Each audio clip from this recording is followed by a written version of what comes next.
I was one of those cyclists that wouldn't go to the gym, even though I'd sit here all day telling people that actually strength training is really good, you should probably go do some gym, you should probably do this exercise, lift these weights, and then I'll just go and ride my bike all over and not do any sort of strength training myself.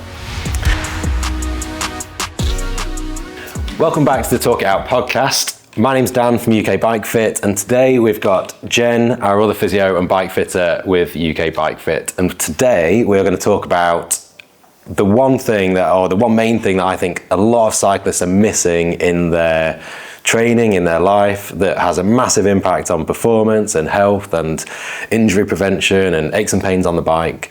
And we're going to talk about why people don't do it and what the barriers are, and dig into that a little bit and see if we can help encourage more people to do it, because it is really beneficial for lots of things.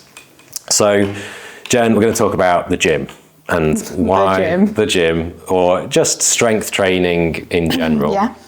Not necessarily at the gym, but strength training. Because I think we all know that strength training is a good thing in life, and not just for cycling specifically, but for everyone, for human beings. Yeah. But seeing people who come for a bike fit, and obviously we ask them all the time what they do other than cycling and what other exercises they do and other sports they do. And strength training is always, it's rare that you come across a cyclist that does it. Yeah. Amateur recreational cyclists. Yeah. So yeah, I just wondered if we have any thoughts as to why that is. Well, I think also what people actually describe, so some people think they're doing strength training, and actually they're just doing like stretching or core or what we would call conditioning. So actually like truly doing strength training, there's probably even less people doing that than people who think they're doing strength training. Actually, they're not giving their body a strength stimulus to create any change in muscle strength. Yeah. I think the other reason people aren't doing it is because you've got to go to the gym, unless you've got a nice home gym set up. Yeah. You've got to go somewhere to do it. You can't just do it from your door like you can riding. I don't think people understand like the benefits of it as well. So like, I think if you're doing, because cycling is a low impact sport, you're kind of less risk of the same injuries that people would have if they were like running or playing football or something where, it's a like high load on your body. So maybe, as long as people have got their bike kind of fitted right, they don't realise sort of the benefit that they can get, because they don't see those same injuries. They're not at risk of like stress fractures or like just those sort of overuse injuries that other high impact sports can get. So I don't think people realise that it's still like a huge benefit and can still help with a lot of injury prevention. Yeah, definitely. Yeah, cycling being a repetitive endurance sport where it's at relative low intensity for a long time versus other sports, then I think people don't see it as beneficial. But what you said before about people, like, we'll say, "Oh, do you do anything else off the bike? Do you do any other training?" Like, "Oh yeah, I do strength and conditioning." Yeah, people will say S&C. They'll lump it in, won't they? And I think S&C is like a bit of like a buzzword now. Like, all fitness kind of stuff goes in trends, and it's like it was CrossFit, or now it's like S&C or High Rocks and stuff. But it's like what S&C actually means, and I don't think a lot of people. And there's also a lot of people out there calling themselves S&C coaches, and like they're PTs. They've not done a specific S&C qualification, and it's strength and conditioning are two very different, separate things. And I think not a lot of people maybe don't quite understand the stimulus you have to create for strength. Yeah. And what is the difference between strength and conditioning. And like, if you're doing something like Pilates, yoga, things like that, which are all great things to do, and you should be doing those as well, but that isn't strength training. It's not high resistance training, which is essentially what strength training is. Yeah. So what is the main difference between strength and conditioning then? What do you need to do to actually create a stimulus that's high enough to make a muscle stronger? So strength is essentially the amount of force you can put through a muscle. Conditioning is essentially your muscular endurance, so how long that muscle can keep doing a contraction for. So when you're doing strength training, it needs to be a high weight, fairly low rep, and it needs to essentially tear your muscle fibers so that when they rebuild stronger, and that you need a high weight. You can't do that with body weight or with like bands or things like that. Conditioning, on the other hand, is doing like a higher rep, lower weight exercise. And again, you see you're building a different stimulus. That's your endurance. So your body you need both of them, because your body needs to be able to keep doing the rep for longer and be able to keep activating that muscle and keep working. But you also need the strength so that you can actually create that peak force as well. So that's why the two go together. But I think lots of people think, well, I do like some banded clams, or I do some glute bridges, or like I go to Pilates and stuff, or I do yoga, and that is generally sort of conditioning stuff because you don't lift a heavy enough weight to create the strength stimulus. Yeah, definitely. Yeah. So we hear a lot of people ask, like, well, they'll say, "Oh yeah, I do some squats in the morning. I do some glute bridges. I do these like body weight exercises," which is great, and you do need to do that. You need to have conditioning, and those are really good activation work as well. But there's no point activating a muscle if you don't then make it strong. Yeah, you're not actually creating or developing strength by doing those exercises. Like you say, you really need to work the muscle to fatigue, basically, under high load, low repetition. And that's the thing, it needs to be high load, and it shouldn't really be more than like sort of 6 reps of something. And you should feel like by the end, it's kind of like an 8 out of 10 of, that was really hard, I can't push loads more. Yeah, exactly. So I think people need to understand that first, because a lot of people will say, "Oh yeah, I've had this," if we're talking about injuries or pains, "Oh, I've had this knee pain for a while, you know, it's not really getting any better. But I've been doing some exercises for it, and I've been doing some strength training." I was like, "Okay, well, what have you been doing?" "Well, I've been doing these single leg squats, I've been doing these, I don't know, glute bridges, hip abductions, like really getting stronger around my hips and my knees." And actually, when you dig into what they've been doing, they haven't been creating any strength at all. They've not been getting stronger. They've been doing some conditioning work. So whatever strength they've already got, they've been. And at the beginning of an injury, it might be that you need to, because actually you might have a muscle that's weak, but also your brain doesn't actually know how to activate that muscle in a certain way. So, you know, if your muscle's weak and it's tight, actually you're probably not, like, that neural pathway for that muscle is probably really crap in comparison to another muscle. So actually, like, you can't create a strength stimulus for it yet because your brain isn't even telling it to do anything. So to begin with, you might like go and see a physio and start doing like some conditioning exercises, and that's great because you need to create those neural pathways and make sure that that muscle can actually knows how to work and switches on when it's doing stuff. But then you need to also, on top of that, do some and actually strengthen that. Once your body knows how, right, this muscle actually works and it exists, and I don't just overuse you know, my hip flexors, and actually know how to turn my glutes on now and I can actually use them. But then you need to create some strength on top of that, because then cool, you can do 100 glute bridges in your body weight, but then when you actually try and put some force through it, you've got no actual strength there behind it. Yeah. And again, going back to cycling specifically, when you're on the bike, it's all effectively high rep, single leg stuff, low intensity, low load per pedal stroke. And even, well, I'll go on to that in a minute, but the low load stuff is what you do all the time on the bike, the high rep stuff. So in contrast to that, to actually develop some training, you definitely need to be doing the other stuff to create all-round fitness. And one of the other things that I hear all the time is people thinking they're doing strength training by doing low cadence repetitions or intervals at low cadence, and thinking that really builds strength. But again, if we're talking about the actual intensity and load that you need to strengthen a muscle and create those physiological changes, you're not even touching the sides with low cadence work. Like, you're getting nowhere near. It makes no difference whatsoever. So that, just doing low cadence work on the bike isn't going to build muscle, make you stronger in the way that proper strength training would do. But that's one of the things you hear people say all the time.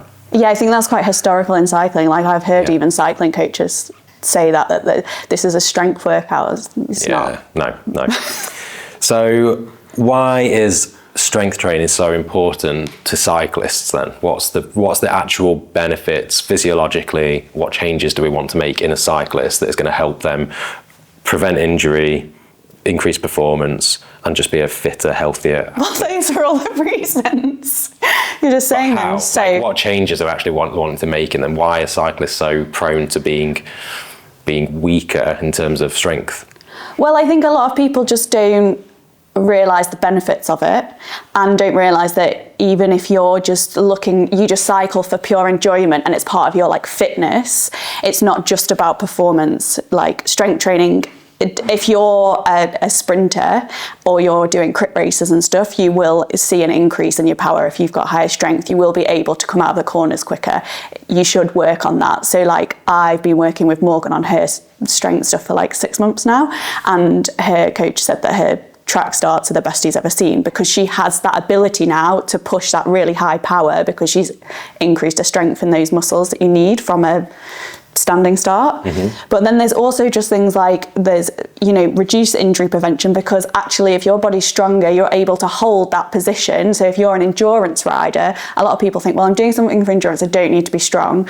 But if you're riding for 200-300k because you're an Audax rider, and actually your muscles don't fatigue as quickly and you are strong enough to hold yourself in that really good position, then you will be more comfortable. Like no matter how good your bike fit is, if you sit in the same position for 10 hours or whatever, at some point you're going to be a bit uncomfy, and that's because you start to fatigue and you start to lose your form. But if you've got that residual strength there, then you can keep that form and you can keep going in that good position for longer, and you can maintain that. And again, there's less risk of an overuse injury.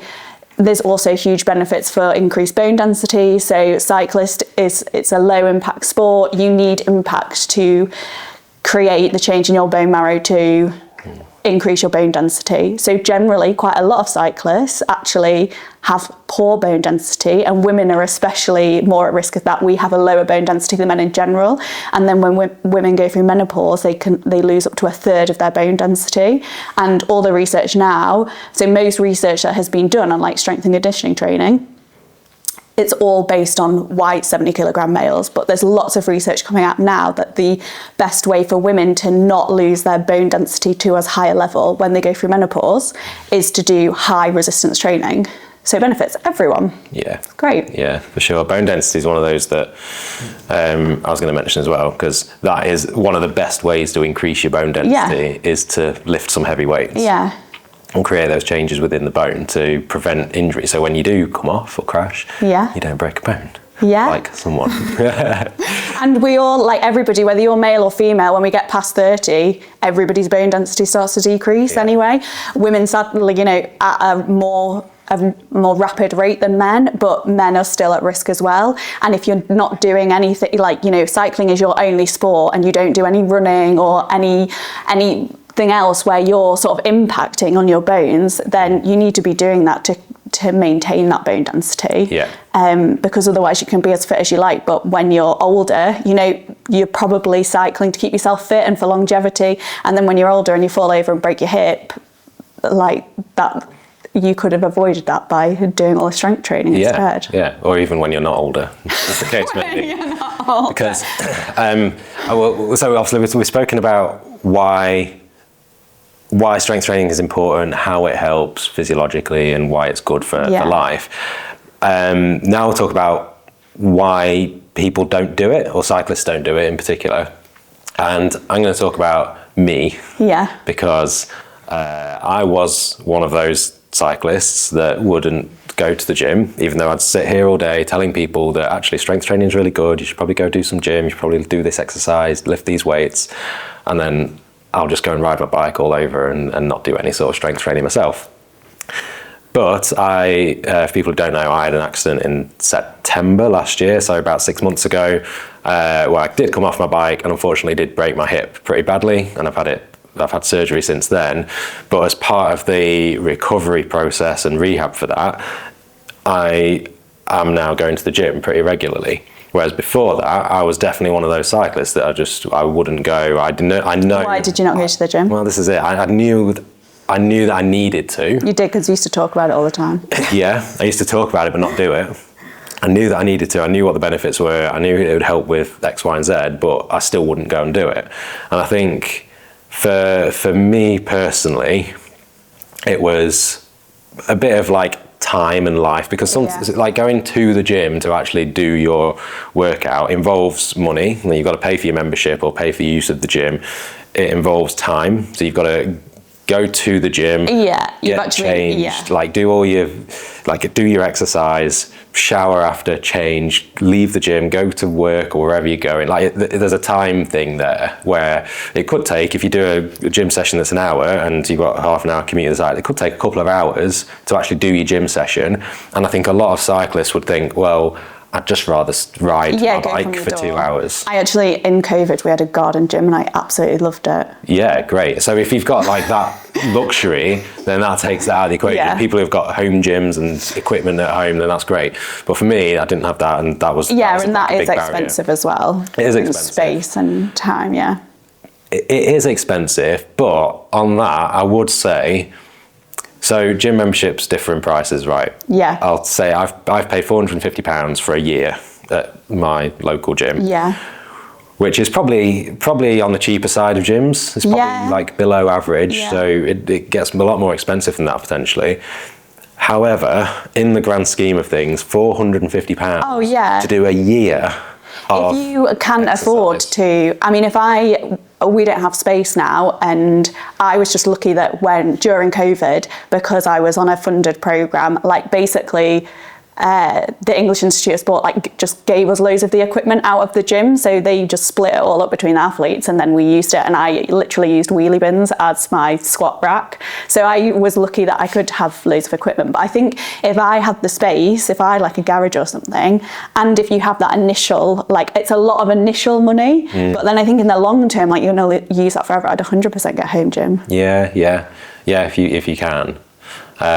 But I still think even if you don't and you want to pay for a gym, the value for money in terms of what it can do for your health, what it can do for your injury prevention, how it can increase your performance, that £450 is so valuable and can get you so many more gains than any upgrade to your bike could. Yeah, definitely. And it's also, I think, like, whether you're cycling for performance, for enjoyment, for whatever it is, you just want to be healthy and happy, like it improves all of those things. It's not just for people who want to improve their performance in this, and it's not just for sprinters, it's not just for crit riders, it's not just for road races, you know, gravel, cross, everything, ultra endurance, everything you will improve if you go to the gym, and you'll also just improve your general health and well-being if that's the reason that you cycle as well. Yeah, exactly. So that's my first point, is that if it's a time or a money thing, just take 2 hours of your cycling week out of your week and go and spend it in the gym or lifting some weights. There's way more benefit than just doing an extra couple of hours a week. And I do fully respect that that's not a fun thing to do, because even it's not as a full-time athlete, S&C was my least favourite thing to do. No, and that was one of my other points. It isn't as fun as riding your bike. Like going to the gym and going through that process. And some people find it really fun. Some people do. I've been enjoying it. Yeah. I wouldn't say I've not enjoyed it, but it's still not as fun as riding your bike. Yeah. And when it's a day like today as well, when the weather's nice, you don't want to be inside. You really don't want to go to the gym, but it's worth it. Yeah. So that's my other point. The other thing that I was going to mention, I'm not particularly, like, I've always exercised, I've always done something, I'm not a particularly unhealthy person in general, but I still found, like, going into the gym for the first time pretty intimidating. Yeah, definitely. I'll say. And I think level that up for women. Yeah, and people... The gym's a male-dominated place. Like, even, again, like, I have been doing gym work since I was about 14. I think we probably started gym at swimming, 14, 15, and going into gyms. And then again, I've been really lucky that I've generally been on some kind of program where I've been able to use like a private athlete gym. Like, I haven't had much experience going into a public gym. And even when I do, like, I'm an S&C coach as well as a physio. I know exactly what I need to do. If I go into a brand new gym, I'm like, I don't know where everything is. There's lots of people, especially like if you're a woman and you go into the free weights area, like men just stare at you. I love it when there's another woman in there, because you feel like, oh great, but if you go over to a squat rack, like it can be super intimidating. Yeah. And then also people that aren't used to exercise, if they're like joining the gym to start something new and lose weight, become healthy, like whatever. If they're not used to exercising, that's a massive step anyway. Just starting to do exercise and then doing it in an environment where, like you say, there's people everywhere. Everyone's looking at what you're doing. Like once you've been a few times and you know where everything is, you can like go from here and go to there. And I always say to people, like if I do them an S&C program, it'll sometimes take you twice as long the first time you do it because you don't know where everything is. And then you get yourself into a little routine and you know what you're doing and you know where this is and that is and you know John and you say hi. But God, the first few times you go, and that's my point, is that it gets easier. Yeah, it gets loads easier. Yeah, that first time or 2 times, 3 times, it's like, I still don't really know what I'm doing, or people are looking at me because I clearly don't know where this machine is or where these weights are and where I need to get this bit of equipment from. But like I say, once you've been and you've done it, it's great, and like you're part of those people that have that know what they're doing because you've done it a few times. But it's still intimidating, and it's just, I don't know if there's any advice I can give, but it's just like, just go and do it. I think like, you just have to be brave and keep going, and also know that there's other people. Like I feel intimidated and nervous going to a new gym. And I'm someone who's been going to the gym for a really long time. I know exactly what I want to do in that gym, but I'm going to, like, if I had to go to like a big like Virgin or Pure gym or something, I'd be like, oh God, I'll be nervous to go. Yeah, I suppose on that point, I guess if you are like, if that is the main barrier, that's the only thing right now that's stopping you going to the gym and going to do some strength training, try and find a personal gym or a private gym. Or just go with your friend. Yeah. Like see if you can find someone else to go with you, and then, you know, if that machine's not free, you've got someone to just like chat to, or you can wander around together and it just feels a bit less.